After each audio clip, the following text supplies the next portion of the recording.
Hey guys, I hope you are doing great. I have with me the new Xiaomi Mijia 1S air pump.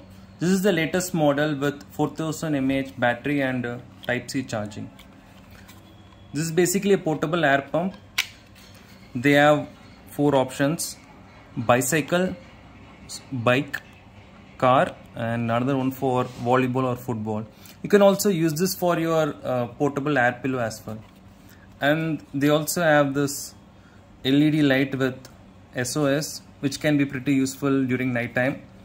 I'm going to use this on my bicycle right now, so let's see. Just have to connect this to your tire.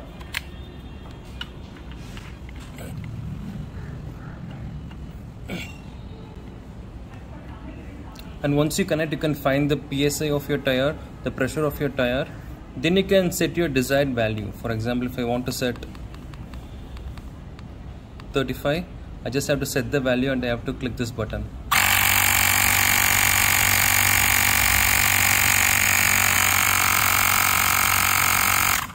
Once it reaches a value, it will automatically stop.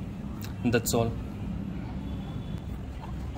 You can use this for your motorbike or car, and each of them have their own desired values, so you can set the value according to that.